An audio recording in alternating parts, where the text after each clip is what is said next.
जो विद्या धन आदि के अभिमान में भरे हुए होते हैं और गुरु बना लेते हैं, ऐसे लोग कुछ दिनों के बाद गुरु की अवहेलना करते हैं, अवज्ञा करते हैं। ऐसे गुरु निंदकों को घोर नरक की प्राप्ति होती है।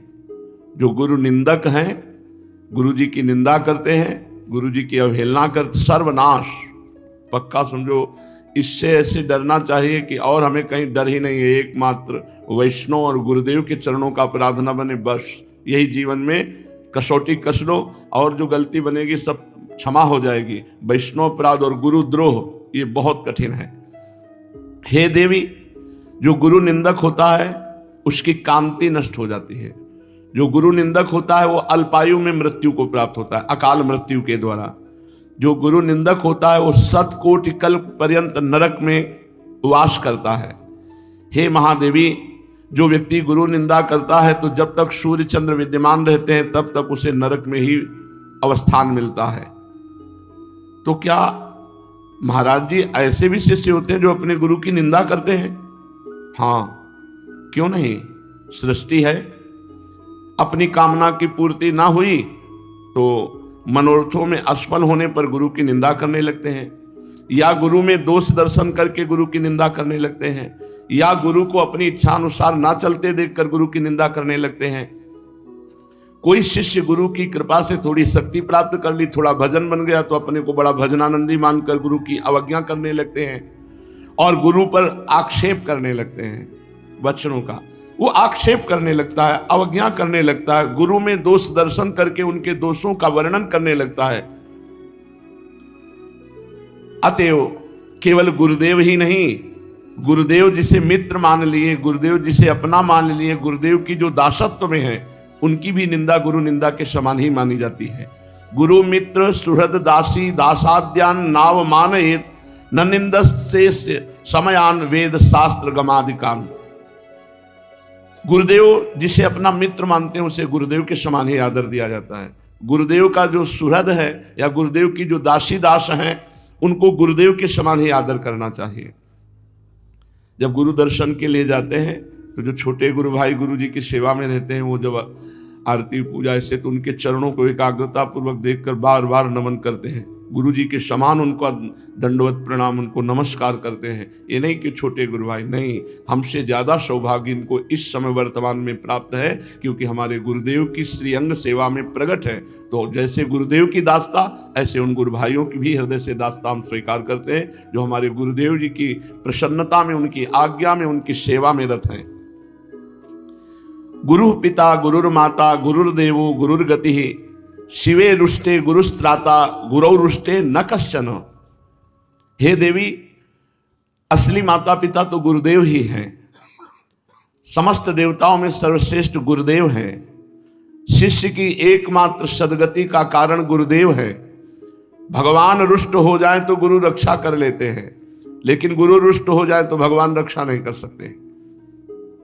गुरोर्हितम प्रकर्तव्यम वांग मनो कार्य कर्म भी अहिता चरणार्थ देवी विष्टायाम जायते क्रमि। वाणी मन और शरीर एवं कर्म के द्वारा गुरु का हित करना चाहिए।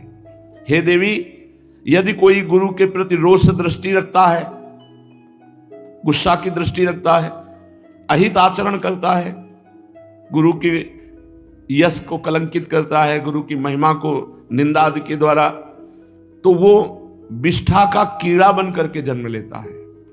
अहिता चरणार्थ देवी विष्टायाम जायते क्रमि। क्रमि माने कीड़ा, वो मल का कीड़ा, वो विष्ठा का कीड़ा बनता है जो अपने गुरु की अवज्ञा करता है, गुरु की महिमा को कलंकित करता है। अविद्यो वा सविद्यो वा गुरुरेव च दैवतम अमार्गस्थोपि मार्गस्था गुरुरेव सदागति। यदि गुरु पढ़े लिखे ना हो, अविद्वान हो, तो भी उन्हें भगवान की मूर्ति मानकर पूजा करे, और गुरु विद्वान हो तो क्या कहना है। पूज्य श्री उड़िया बाबा जी महाराज ने एक उदाहरण में बताया कि एक भगत भाव में ऊंचाई पर चढ़ने के लिए उसने गुरु वरण की इच्छा की, और उड़ीसा प्रांत में देवी की उपासना है, बंगाल उड़ीसा यहाँ देवी की उपासना है भद्रकाली की। तो उन्होंने वरण किया एक गुरुदेव को, तो शराब के नशे में अशुद्ध मंत्र उच्चारण करके दे दिया। वो अशुद्ध मंत्र 1 वर्ष बड़ी नियमावली से गुरु चरण पूजा करके करता रहा। देवी जी प्रकट हुई भद्रकाली जी और कहा तुम्हारा गुरु पाखंडी है, वो मदिरा पीता है, ऐसा ऐसा कर। तो उनका माता जी हम आपको इष्ट मानते हैं, पर आप हमारे गुरु की निंदा करेंगी तो हम बिल्कुल नहीं सुन पाएंगे, आप बिल्कुल चली जाइए, हमें आपकी बिल्कुल आवश्यकता नहीं। तो उनका बेटा हम तुम्हारी गुरु भक्ति पर प्रसन्न है, पर तुम्हारा गुरु शराबी है, उसने अशुद्ध मंत्र दिया है। तो उनका अगर अशुद्ध मंत्र होता तो 1 वर्ष के जाप में आप कैसे प्रकट हो जाती। बहुत प्रसन्न हुई कि स्वयं इष्ट गुरु की अवहेलना कर रहा है तो उसे बर्दाश्त नहीं है और अपने गुरु द्वारा अशुद्ध मंत्र को भी वो महान मान रहा है। तो माता जी बड़ी प्रसन्न हुई और कहा बेटा आज के बाद मैं सिद्ध होंगी तो इसी अशुद्ध मंत्र से सिद्ध होंगी। तो पूज्यपाद उड़िया बाबा ने कहा गुरु की निष्ठा इतनी परिपक्व होनी चाहिए कि इष्ट भी अवहेलना करे तो गुरु की निंदा या अवहेलना बर्दाश्त नहीं होनी चाहिए। जो गुरु की अवहेलना करता है, गुरु की अनादर वृत्ति रखता है, गुरु की महिमा में कलंक लगाता है, वो विष्ठा का कीड़ा बनता है। चाहे गुरु विद्वान हो या अविद्वान, अपने गुरु के प्रति कभी दोष दर्शन न करे। आयांतम अग्रतो गच्छेत गच्छन्तम तमनुव्रजेत आसने सैने वापि न तिष्ठत अग्रतो गुरु अनुज्ञाम प्राप्य तिष्ठेत नैव सापमवाप्नुयात्। यदि गुरु सामने से आ रहे हैं, दिखाई दे रहे, तत्काल हाथ जोड़कर खड़े हो जाए। ये नहीं कि अरे तो अभी आए थे ना फिर दोबारा आए हैं तो क्या बैठे रहते, नहीं, सामने से जय बार आते दिखाई देते बार हाथ जोड़कर खड़े हो जाएं। गुरु यदि चल रहे हैं, आपको चलना है तो उनके पीछे पीछे चलो। गुरु की सैया, गुरु का आसन, गुरु की पादुका, गुरु का नहाया हुआ जल, ये लांघो नहीं, पैर से लांघो नहीं। गुरु यदि अनुमति न दे तब तक हाथ जोड़े खड़े रहो, जो अनुमति दे दे बैठ जाओ तो बैठ जाना चाहिए। पर गुरु के सामने कभी आसन पे नहीं बैठना चाहिए कि गुरु विराजमान है और आसन बिछा करके और हम उस पर बैठे हैं। अगर गुरु के सामने इस तरह का व्यवहार न करे तो अपने आप दैवी शाप उस पर लागू हो जाता है, उसकी बुद्धि भ्रष्ट हो जाएगी, वो परमार्थ पर आगे नहीं चल पाएगा। गुरुणा दर्शिते मार्गो मनः शुद्धिश्चकारेत गुरुणा सद सद्वापि यदुक्तम तन्न लंघयेत गुरोरग्रे न वक्तव्यो मसत्यवच्च कदाचन। गुरुदेव जिस मार्ग में तुम्हें लगाया है वही मार्ग तुम्हें सिद्ध होगा, और चाहे खोपड़ी केवल तपस्या कर लो और मार्ग सिद्ध हो ही नहीं सकता। यदि गुरु मार्ग की अवहेलना करके और मार्ग का अनुसरण करे तो कभी कुछ हाथ नहीं लगेगा। भले सत हो या असत हो, जो गुरुदेव भगवान ने कह दिया हमारे लिए ब्रह्म वाक्य है। गुरु के सन्मुख कभी भी असत्य भाषण न करे, किसी दंड आदि के भय से भी। अपराध बन गया, झूठी हम बातें गढ़ के अपने को सत्य साबित कर लें, ऐसा नहीं। गुरुदेव पूछ रहे आपने ऐसा किया जी, अपराध बना जी, अब दंड दो, चाहे आप क्षमा कर दो, आपकी बात है, लेकिन हमने जो गलती की वो की। एक जगह विश्व में है जहां सत्य भाषण बिल्कुल नहीं करना चाहिए, वो गुरुदेव पूछे, जैसी घटना, जैसी हृदय की स्थिति, जैसी जो बात हुई वैसी बता देनी चाहिए। गुरुरग्रे न वक्तव्यो असत्यंच कदाचन। कभी भी किसी भी प्रकार से गुरु के सामने असत्य भाषण नहीं करना चाहिए। श्री सद्गुरुदेव भगवान समस्त शास्त्रों के समूह के साक्षात वांग्मय स्वरूप हैं। जितने शास्त्र हैं सब अक्षर शब्द स्वरूप ब्रह्म स्वरूप हैं, पर गुरुदेव के वचन सब शास्त्रों के शास्त्र हैं। गुरुदेव जो सीधी सादी भाषा में भी बोल दे वो हमारे लिए ब्रह्म सूत्र है, उसे तत्काल स्वीकार करना चाहिए। जब काल के समय गुरुदेव का ध्यान और गुरुदेव का नाम, इसके अलावा कभी भी बातचीत में या संबोधन में गुरुदेव का नाम नहीं लेना चाहिए। गुरुम नामनान भाषेत जब कालाद्रते प्रिय श्रीनाथ देव स्वामी विवादे साधने वदेत। सावधान होकर के जब गुरु से बात करे तो हाँ नाथ, हाँ स्वामी, हाँ प्रभु, बस यही शब्दों का प्रयोग करें। जी प्रभु ऐसी बात थी, ऐसा ऐसा था। कभी गुरुदेव का संबोधन स्वामी, नाथ और प्रभु के सिवा न करें। इन्हीं शब्दों का प्रयोग करें। श्रीनाथ, हे देव, स्वामीति विवादे साधने वदे। स्वामीति प्रभु, हे प्रभु ऐसी ऐसी बात थी, ऐसा करना था। हाँ प्रभु ऐसा करना है। हाँ नाथ, हाँ देव, हाँ स्वामी, इन्हीं शब्दों का प्रयोग करें। गुरु शय्यासनयानम पादुकोपानः पीठकम स्नानोदकम तथा छायाम लंघये न कदाचन।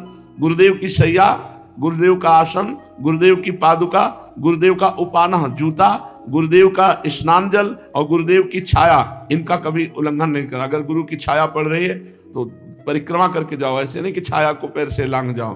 गुरु की पादुका, गुरु की शैया, गुरु का जूता, गुरु का स्नान का जल और गुरु की छाया।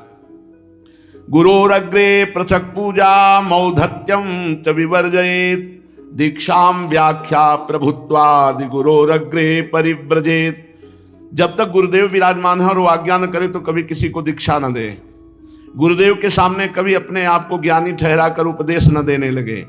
गुरुदेव अगर आज्ञा न करे तो शास्त्र की व्याख्या गुरुदेव के सामने न करे, मौन होकर चुप अज्ञानी बनकर बैठा रहे।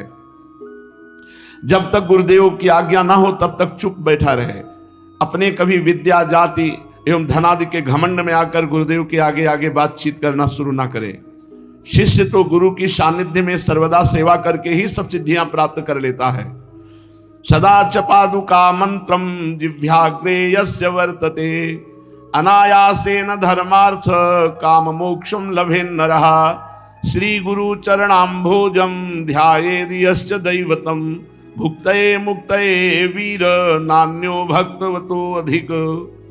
जिसकी जिह्वा के अग्रभाग पर श्री गुरुदेव, जय गुरुदेव ऐसा विराजमान है और ध्यान में गुरु की चरण पादुका है और मन में मंत्र विद्यमान है, वो अनायास ही माया पर विजय प्राप्त कर लेता है। वो धर्म, अर्थ, काम, मोक्ष इन सब को प्राप्त कर लेता है। हे वीर, भुक्ति और मुक्ति के लिए किसी अन्य देवता की आराधना की जरूरत नहीं है। गुरुदेव के चरण कमलों का जो शिष्य सर्वदा ध्यान करता है उसे सब कुछ प्राप्त हो जाता है। गुरु भक्त्या च सकृत्वम मद भक्त्या सुकरो भवेत।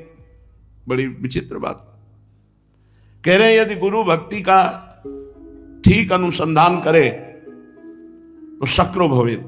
वो चाहे देवराजेंद्र बनना चाहे तो देवराजेंद्र बन जाएगा, ब्रह्मा बनना चाहे तो ब्रह्मा, कुछ न बनना चाहे तो मुक्त हो जाएगा। लेकिन गुरु की अवज्ञा करके मेरी आराधना करे तो कह रहे सुकरो भवेत, उसे सुकर की योनि प्राप्त होगी। मद भक्त्या सुकरो भवेत। गुरु भक्तिम परम नास्ति सर्वशास्त्रे तो तत्वतः।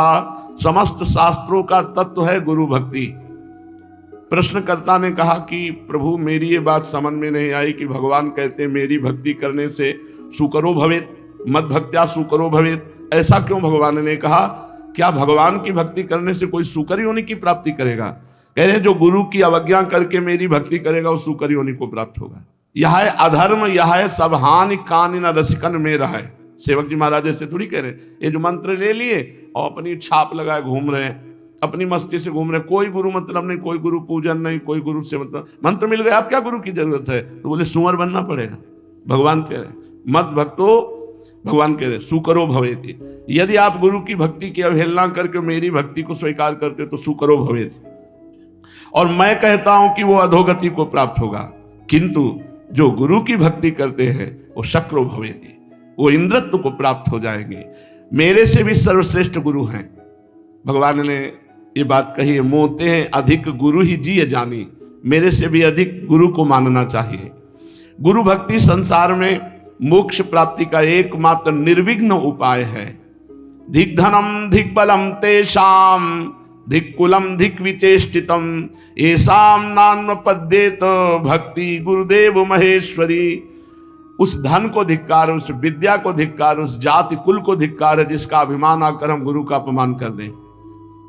ये सब धिक्कार के योग्य हो जाती है। केवलम गुरु शुश्रूषा त्वत्कृपा कारिणी प्रिय मद भक्ति संहिता चेत सर्व काम फल प्रदाम। हे प्रिय, केवल गुरु की शुश्रूषा, सेवा, भक्ति अद्भुत कृपा प्रदान करती है। यदि मेरी भक्ति सहित गुरु की सेवा हो तो सर्व दशाएं आ जाएंगी, चाहे प्रेम की चाहे ज्ञान की। हरि गुरु चरण सेवा अनुसरहु अर्चन बंदन संतत करहु दासन तन कर फल लहो। हरि गुरु चरण, गुरुदेव भगवान की सेवा और हरि की भक्ति, बहुत रंग आ जाएगा। सर्व ज्ञान सर्व प्रेम जो चाहोगे सब प्राप्त हो जाएगा। क्षीयन्ते सर्व पापानि वर्धन्ते पुण्य राशयः सिद्ध्यन्ति सर्व कार्याणि गुरु शुश्रूषया प्रिय।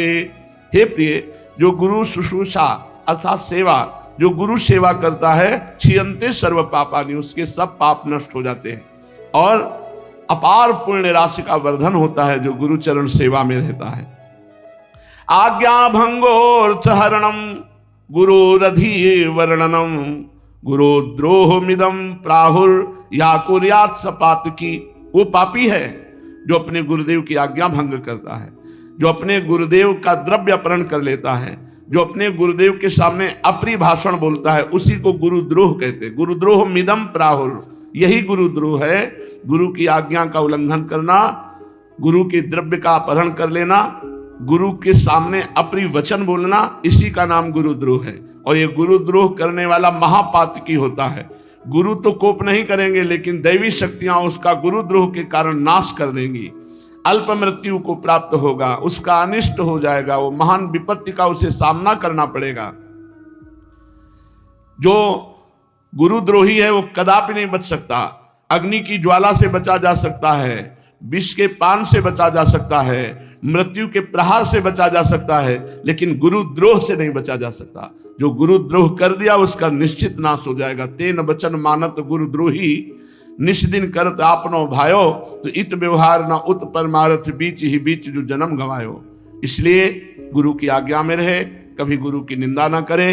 गुरु की सेवा परिचर्या से ही प्रियालाल प्रसन्न हो जाते हैं। श्याम श्यामा पद कमल संग शिरनायो। ब्रह्मवेत्ता दत्तात्रेय जी ने कहा, राजन मैं अपनी बुद्धि से बहुत से गुरुओं का आश्रय लिया, तब हमारी ऐसी स्थिति हुई है। उनसे मैंने शिक्षा ग्रहण की है और इस जगत में मैं मुक्त भाव से स्वच्छंद विचरण करता हूं। तुम उन गुरुओं के नाम सुनो और उनसे प्राप्त हुई शिक्षा को ग्रहण करो। मेरे गुरु हैं पृथ्वी, वायु, आकाश, जल, अग्नि, चंद्रमा, सूर्य, कबूतर, अजगर, समुद्र, पतंग, भौरा, मधुमक्खी, हाथी, शहद निकालने वाला, हरिन, मछली, पिंगला वैश्या, कुरर पक्षी, बालक, कुंवारी कन्या, बाण बनाने वाला, सर्प, मकड़ी और भृंगी कीट।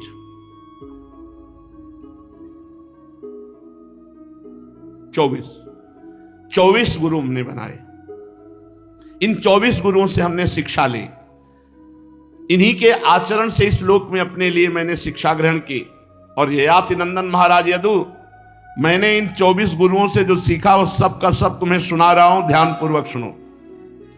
मैंने पृथ्वी से उसके धैर्य की शिक्षा ली। कितना भी कुछ भी करो, पृथ्वी आपको कभी पलट कर जवाब नहीं देगी, कोई कष्ट नहीं देगी, वो सब कुछ सह जाएगी। साधक को सब कुछ सह जाना चाहिए पृथ्वी की तरह। ये मैंने पृथ्वी से शिक्षा ली। पृथ्वी पर आघात करो, मलमूत्र त्याग करो, उत्पात करो, परंतु वह ना तो किसी से बदला लेती है, ना रोती चिल्लाती है। ये साधक का गुण होना चाहिए। कोई अपमान करे, कोई निंदा करे, कोई तिरस्कार करे, धक्का दे दे, मारपीट, कुछ नहीं बोलना। पृथ्वी की तरह शांत धैर्यपूर्वक सह लेना। संसार के सभी प्राणी अपने अपने प्रारब्ध के अनुसार चेष्टा कर रहे हैं। समय आने पर प्रारब्ध का वो भिन्न भिन्न प्रकार से जाने अनजाने में हम पर आक्रमण कर बैठेंगे। धीर पुरुष को चाहिए कि उन बेचारों की व्यवस्था समझे कि ये तो प्रारब्ध के अधीन होकर हमें गाली दे रहा है, हमें मार रहा है, हमारा तिरस्कार कर रहा है, तो हमारा ही तो प्रारब्ध है। अपना धैर्य ना खोए, उन पर क्रोध ना करे। ये पृथ्वी से शिक्षा ली। अपने सतमार्ग में मौन होकर सब कुछ सहते हुए चलता रहे। फिर हमने पर्वत से शिक्षा ली कि जैसे पर्वत अडिग रहता है, चाहे तूफान आवे, चाहे ओले पड़े, चाहे वर्षा हो, अडिग रहता, चलायमान नहीं होता। पर्वत की तरह साधक को अपने सतमार्ग पर अडिग होना चाहिए। चाहे मान मिले, चाहे अपमान मिले, चाहे भूखा प्यासा रहना पड़े, चाहे जितना कष्ट सहना पड़े, हम परमार्थ के पथ से चलायमान नहीं होंगे। फिर मैंने वृक्ष से शिक्षा ग्रहण की कि जैसे वृक्ष की सारी चेष्टाएं दूसरों को सुख प्रदान करने के लिए होती है, इसी तरह उपासक को चाहिए कि वो अपनी सारी चेष्टाएं परहित के लिए करे, सुसुख वांछा के लिए नहीं। साधु का जन्म एकमात्र दूसरों के हित के लिए होता है। साधु पुरुष को चाहिए कि पृथ्वी की तरह सहनशील, पर्वत की तरह अडिग और वृक्ष की तरह उदार दूसरों का हित करने वाला होना चाहिए। यह हमने परोपकार की शिक्षा ग्रहण की। फिर श्वास, इसको गुरु बनाया। वायु, जो वायु अंदर जाती है और बाहर आती है, इसे प्राण वायु कहते हैं। मैंने शरीर के भीतर रहने वाली प्राण वायु से शिक्षा ग्रहण की कि जैसे वो प्राण जल और भोजन आहार मात्र की इच्छा रखता है और उसे से संतुष्ट हो जाता है, वैसे ही साधक को चाहिए कि जितने से पेट भूख मिट जाए उतना जल और भोजन स्वीकार करे, बस फिर प्रपंच से निवृत्त हो जाए। जितना जल और भोजन हमें चाहिए उतना स्वीकार करने का, फिर नहीं, फिर प्रलोभन नहीं कि चटनी लगा कर एक समोसा और डाल दें, एक कचौड़ी और पा लें, अरे अब ठीक है रोज रोज थोड़ी होता है, एक कटोरी और खीर पी लें, नहीं ज्यादा नहीं, बहुत बोझा होता है। प्राणवायु को गुरु बनाने से ये शिक्षा मिली कि जितने आहार से भूख मिट जाए साधक को उतना ही आहार करना चाहिए। इंद्रियों के स्वाद के लिए बहुत से विषय ना चाहे, उतना ही विषय स्वीकार करे जिससे बुद्धि विकृत ना हो, मन चंचल ना हो, वाणी व्यर्थ की बातों में ना लग जाए। ये तो प्राणवायु से शिक्षा ली। और बाहर विचरण करने वाली वायु से शिक्षा ली कि जैसे वायु को बहुत स्थानों से गुजरना होता है, कहीं सुगंधित स्थान है, कहीं दुर्गंध स्थान है, विविध स्थानों से वायु को गुजरना होता है, परंतु वायु किसी के भी गुण स्वीकार नहीं करती।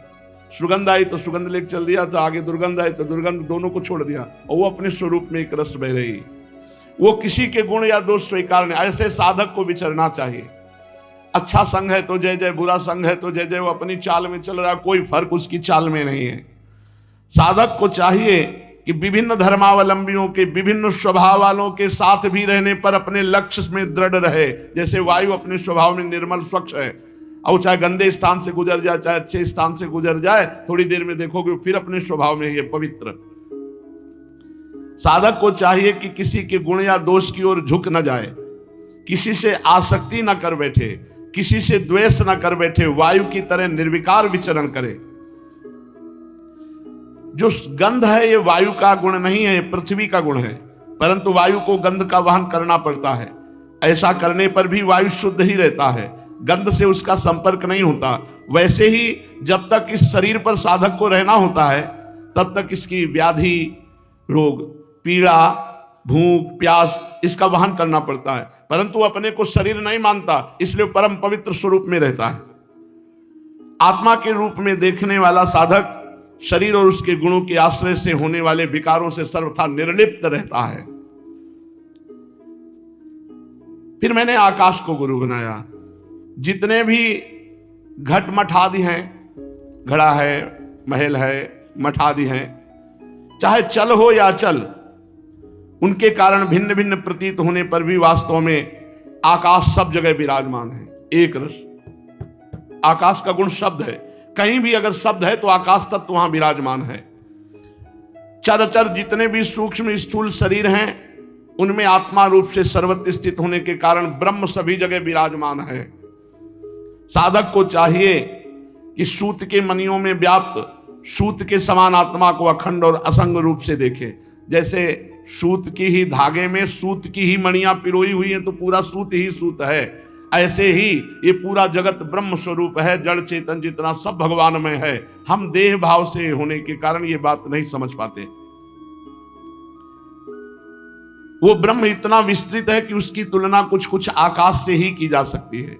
इसलिए साधक को आत्मस्वरूप की भावना में रहना चाहिए। सर्वम खलमिदम ब्रह्म। देखो आग लगती है, पानी बरसता है, अन्न पैदा होते हैं, नष्ट हो जाते हैं, वायु की प्रेरणा से बादल आते हैं, चले जाते हैं, इससे आकाश से कोई संबंध नहीं रहता। आकाश की दृष्टि से ये सब कुछ है ही नहीं। इसी प्रकार भूत वर्तमान भविष्य के चक्कर में न जाने किन किन नाम रूपों की सृष्टि और प्रलय होती है, परंतु आत्मा का कोई संग नहीं, वो असंग संस्पर्श रहित है। जिस प्रकार जल स्वभाव से ही स्वच्छ, चिकना, मधुर और पवित्र करने वाला है, गंगा आदि तीर्थों के दर्शन, स्पर्श और नामोच्चारण से भी लोग पवित्र हो जाते हैं, वैसे ही साधु को होना चाहिए। साधु के दर्शन से, स्पर्श से, नामोच्चारण मात्र से पाप का नाश हो जाए। साधु का स्वभाव शुद्ध, स्निग्ध, मधुरभाषी, लोक पावन होना चाहिए। वो जो बोले संसार का परम मंगल हो, परम पावन हो।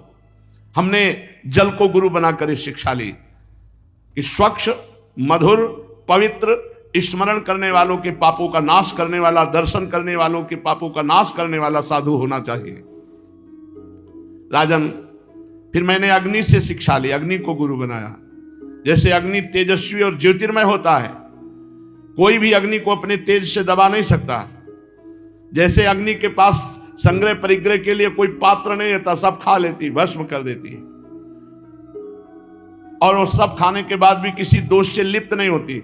वैसे ही साधु को होना चाहिए, साधक को तेजस्वी होना चाहिए, तपस्या से देदीप्यमान होना चाहिए, इंद्रियों से कभी पराजित नहीं होना चाहिए, और जो भी मिले अच्छा बुरा भोजन, अच्छा बुरा मतलब स्वाद से लेकर है, वो यथायोग्य पा लिया और सब पचा लिया। एक बार किसी ने कुछ ऐसा भोजन में दे दिया था जो भजन में विक्षेप पड़ा, तो गुरुदेव भगवान से कहा कि हमें लगता है आहार में अशुद्धि होने के कारण आज भजन में बार बार विक्षेप पड़ रहा है। कैसा भजन करते हो कि भजन में विक्षेप पड़ रहा है? अरे डट के भजन करो, पूरे विश्व को पचा जाए साधु, फिर भी कोई फर्क ना पड़े, ऐसा भजन का बल होता है, और बढ़ाओ भजन। तो वही यहां कह रहे हैं कि स्वादिष्ट अस्वादिष्ट अच्छा जैसा भी भोजन मिल जाए, इतना भजन करो कि उसका प्रभाव तुम्हारी बुद्धि पर ना पड़े। साधक को परम तेजस्वी, तपस्या से देदीप्यमान, इंद्रियों पर विजय प्राप्त किए हुए, भोजन मात्र का संग्रही और यथायोग्य सभी विषयों का उपभोग करता हुआ भी अपने मन और इंद्रियों को वश में रखे, किसी भी प्रकार का दोष अपने में ना आने दे।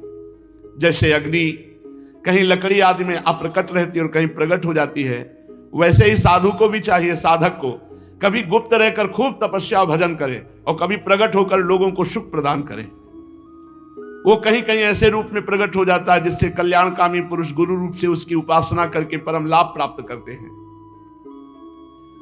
वह साधक अग्नि के समान ही भिक्षा रूप हवन करने वालों के अतीत और भावी अशुभ को भस्म कर देता है।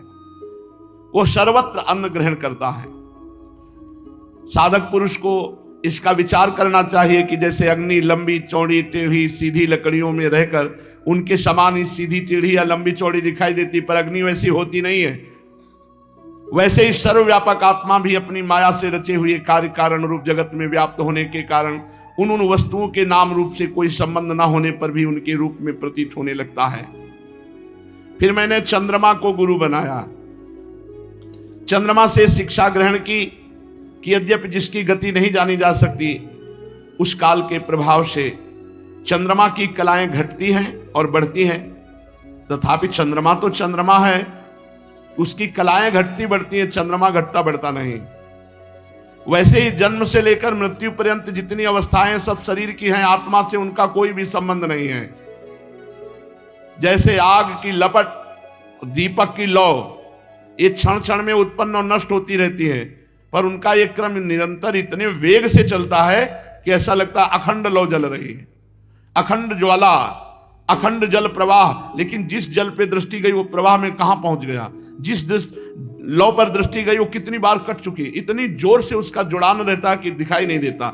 ऐसे ही क्षण क्षण में मृत्यु हो रही इस शरीर की, पर इतने वेग से हो रही कि हमें समझ में नहीं आ रहा। हमें आ रहा कि अब हम 20 वर्ष के हो गए, 25 वर्ष के हो गए, अज्ञानवश दिखाई नहीं पड़ता। तो राजन, फिर मैंने सूर्य को गुरु बनाया और सूर्य से शिक्षा ग्रहण की कि जैसे वे अपनी किरणों से पृथ्वी के जल को खींचते हैं और समय पर वही पृथ्वी में बरसा देते हैं, ऐसे ही योगी को चाहिए कि गृहस्थों से भिक्षान्नादि लेकर के विषयों को ग्रहण किया और समय आने पर उन्हीं को प्रदान कर दिया। कैसा? खाया पिया, खूब तपस्या भजन किया और वही उनको दे दिया, जिससे उनका मंगल हुआ। वो किसी भी समय इंद्रिय के विषय से आसक्त नहीं होता। स्थूल बुद्धि पुरुषों को जल के विभिन्न पात्रों में प्रतिबिंबित हुआ सूर्य उन्हीं में प्रविष्ट सा भिन्न भिन्न दिखाई पड़ता है। 1000 घड़े रख दो छोटे बड़े, सब में छोटा बड़ा सूर्य दिखाई देगा, परंतु इससे स्वरूपता सूर्य अनेक नहीं हो गए, सूर्य तो एक ही है, उनके प्रतिबिंब हजारों हैं। ऐसे ही चल अचल उपाधियों के भेद से ऐसा जान पड़ता है कि आत्माएं बहुत हो गई। आत्मा नहीं, ये घड़े हैं, इनमें प्रतिबिंब पड़ रहा भगवत तत्व का। जिनकी मोटी बुद्धि होती है वही बहुत देखते हैं, और जिनकी सूक्ष्म बुद्धि होती है वो यही देखते हैं कि जैसे सूर्य आकाश स्थित और उसका प्रतिबिंब हजारों घड़ों पे पड़ रहा है, घड़े फूटने पर सूर्य का प्रतिबिंब हट जाएगा लेकिन सूर्य पर कोई फर्क नहीं पड़ा। ऐसे ही आत्म तत्व सब में प्रकाशित हो रहा है। मैंने सूर्य को गुरु बनाकर इस शिक्षा ग्रहण की। फिर मैंने कबूतर को गुरु बनाया। कबूतर से ये शिक्षा ली कि कहीं किसी के साथ अत्यंत स्नेह ना कर ले, अत्यंत आसक्त ना हो जाए किसी पे, नहीं तो उसकी बुद्धि अपना स्वतंत्रता खोकर दीन हो जाएगी और कबूतर की तरह बंधन में फंसकर वो क्लेश पर क्लेश भोगना पड़ेगा। पक्की बात है, अपनी बुद्धि स्वतंत्र रखनी चाहिए, कहीं ऐसी आसक्ति न कर ले, कहीं ऐसा स्नेह न कर ले कि बुद्धि उसके अधीन हो जाए, क्योंकि उसकी क्षमता कितनी है, तुम्हारी बुद्धि की क्षमता कहाँ है। तुम्हारी बुद्धि उसके अधीन हो जाएगी तो तुम्हारा और उसका दोनों का पतन हो जाएगा, और उसकी बुद्धि तुम्हारे अधीन रहेगी तो तुम्हारा भी मंगल हो जाएगा, उसका भी मंगल हो जाएगा। राजन, एक हम तुम्हें कथा सुनाते हैं। किसी जंगल में एक कबूतर रहता था। उसने एक पेड़ पर अपना घोंसला बना रखा था। फिर उसने कबूतरी से प्रेम संबंध रचाया। कबूतरी के साथ वो कई वर्षों से उसी घोंसले में रह रहा था। अब कबूतर के हृदय में बहुत प्रीति हुई कबूतरी के प्रति, स्नेह बढ़ता चला गया, इतना आसक्त हो गया कि कबूतरी की दृष्टि से दृष्टि, अंग से अंग और बुद्धि से बुद्धि को बांध दिया। एक दूसरे पर दोनों मर मिटे। निशंक होकर वो उस वृक्ष के घोंसले पे एक साथ सोते, बैठते, घूमते फिरते, ठहरते, एक साथ खेलते, खाते पीते। कबूतर कबूतरी, कबूतरी पर कबूतर का इतना प्रेम था कि कबूतरी जो चाहती थी कबूतर बड़े से बड़ा कष्ट उठाकर उसकी कामना पूर्ण करता। अब वो कबूतरी भी अपने कामुक पति कबूतर की कामनाएं पूर्ण करती। समय आने पर कबूतरी के गर्भ रहा। उसने अपने पति के पास ही घोंसले में अंडे दिए। भगवान की अचिंत शक्ति से समय आने पर उस अंडे जब फूट गए तो उनमें से हाथ पैर वाले बच्चे निकल आए, बड़े ही कोमल, रोए, बहुत ही सुंदर बच्चे। अब उन कबूतर कबूतरी की आंखें अपने बच्चों पर लग गई। वे बड़े प्रेम और आनंद से अपने बच्चों का लालन पालन, लाड़ प्यार करते। उनकी मीठी बोली, उनकी गुटुरगु सुन करके बहुत आनंद मगन हो जाते कबूतर कबूतरी। और बच्चे तो सदा सर्वदा प्रसन्न रहते हैं ही। वो जब अपने सुकुमार चोंच और पंखों से अपने कबूतर कबूतरी माँ बाप का स्पर्श करते और गुटुरगु मीठी बोली वो फुदुक फुदुक कर उनके कबूतर कबूतरी आनंद में मगन हो जाते। राजन, सच पूछो तो वे कबूतर कबूतरी भगवान की माया से मोहित हो रहे थे। उनका हृदय एक दूसरे के स्नेह बंधन से तो बंधा ही था, अब अपने नन्हे नन्हे बच्चों के प्रेम बंधन में और बंध गए। पालन पोषण में इतने व्यग्र हो गए कि उनको ये पता ही नहीं रहा कि इस मृत्यु लोक का एक नियम है, मिलना, बिछुड़ना, जन्मना और मरना। अब एक दिन वो दोनों कबूतर कबूतरी बच्चों के लिए चारा लाने के लिए जंगल में गए थे, क्योंकि उनका कुटुंब बहुत बढ़ गया था। वे चारे के लिए जंगल में विचर रहे थे। इधर एक बहेलिया घूमता घूमता आया। उसने देखा कि कबूतर के बहुत से बच्चे फुदक रहे हैं, तो उसने घोंसले के पास ही जाल बिछा दिया। कबूतर कबूतरी बच्चों को खिलाने पिलाने के लिए हर समय उत्सुक रहा करते थे। अब चारा लेकर के जब आए तो देखा उनके प्राणों से भी प्यारे नन्हे नन्हे बच्चे जो हृदय के टुकड़े हैं वो जाल में फंसे हुए हैं बहेलिया के, और वो चे चे कर रहे थे दुख पूर्वक। उन्हें ऐसी स्थिति में देखकर कबूतरी के दुख की सीमा न रही। वो रोती चिल्लाती उसी जाल में कूद पड़ी। ये स्नेह बंधन, भगवान की माया से उसका चित्त अत्यंत दीन दुखी हो रहा था। वो स्नेह की रस्सी से जकड़ी हुई थी। अपने बच्चों को जाल में फंसा देखकर उसे अपने शरीर की भी सुध बुध न रही और वो स्वयं ही जाकर जाल में फंस गई। बहेलिये ने देखा आज तो भगवान बहुत प्रसन्न है, बच्चे फंसे, कबूतरी फंसी। अब जब कबूतर आया उसने देखा मेरी प्राण प्रिया पत्नी और मेरे प्राणों से भी प्यारे बच्चे जाल में फंसे हैं। वो दुखित होकर विलाप करने लगा। सचमुच उस समय उस कबूतर की बड़ी अत्यंत दयनीय दशा थी। कबूतर सोचने लगा कि मैं अभागा हूं, दुर्मति हूं, हाय हाय मेरा तो सत्यानाश हो गया, मेरी तो पूरी गृहस्थी नष्ट हो गई। बच्चे कबूतरी सब जाल में फंसे। देखो मैं अभी भोगों से तृप्त नहीं हो पाया था, मेरी आशाएं पूरी नहीं हुई थी और विधाता ने मेरा सर्वनाश कर दिया। हमारा गृहस्थाश्रम ही पूरा नष्ट हो गया। मेरी कबूतरी मुझे अपना इष्ट देव समझती थी, मेरी एक एक बात मानती थी, मेरे इशारे पे चलती थी, वो सब तरह मेरे योग्य थी। आज वो मुझे सुना अकेला छोड़कर अपने सीधे साधे निश्चल बच्चों के साथ स्वर्ग सिधार रही है। मेरे बच्चे मर जाएंगे, मेरी पत्नी गई, अब मेरा संसार में क्या, मैं तो विधुर जीवन कैसे जीऊंगा, अब इस सुने घोंसले में मेरा जीवन किस काम का। और ऐसा सोच करके वो अपने बच्चे और कबूतरी के जाल में जाकर ऐसे फंस गए, वो भी जाल में जाके। बहेलिया बड़ा प्रसन्न हुआ, कबूतर कबूतरी उसके बच्चे मिल गए। बहेलिया बड़ा क्रूर था, तुरंत उसने जाल में सबको बांध लिया और लेकर चलता बना। और वहां दत्तात्रेय जी इस प्रसंग को देख रहे थे, तो उन्होंने तत्काल कबूतर को गुरु बनाया। क्या बनाया कि कहीं कोई आसक्ति ना हो जाए, कहीं कोई स्नेह फास में इतना न बंध जाए कि विवेक ही नष्ट हो जाए। और जैसे बच्चों के राग में कबूतरी, कबूतरी और बच्चों के राग में कबूतर अपना सर्वस्व नाश कर लिया। जो कुटुंबी हैं, जो विषयी हैं, जो गृहस्थ लोग हैं, वो ऐसे ही अपने जीवन को नष्ट कर देते हैं, उनको कभी शांति नहीं मिलती।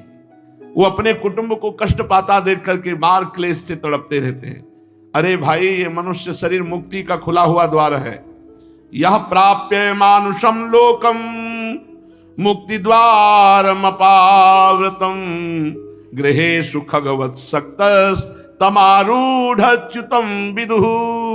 ये मनुष्य शरीर मोक्ष का खुला हुआ द्वार है। इसे पाकर भी जो कबूतर की तरह अपनी कबूतरी में और बच्चों में आसक्त हैं, गृहस्थ में, वो ऊंचे चढ़कर मानो पतन की तरफ जा रहे हैं। उनकी दुर्दशा ऐसी ही होगी, काल रूपी बहेलिया आएगा, मैं बच्चों सहित समेट के ले जाएगा, तुम हाय हाय करते हुए उसी काल के जाल में फंस जाओगे।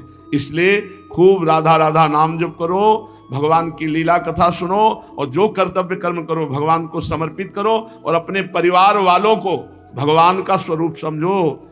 पत्नी में भी भगवान, पुत्र में भी भगवान, माता पिता में भी भगवान, तभी आप इस राग से मुक्त हो पाएंगे, नहीं तो दुर्गति पक्की हो जाती है। एक हिरन में राग किया तो अगला जन्म हिरन का हुआ, यहाँ तो कितने राग हैं, कितने जन्म लेने पड़ेंगे। इसलिए राग का नाश करते हुए अनुराग के मार्ग में चलने के लिए निरंतर नाम जप करो, सब कर्म भगवान को समर्पित करो, सब में भगवत भाव करो। शेष चर्चा आगे। श्री राधा वल्लभ लाल।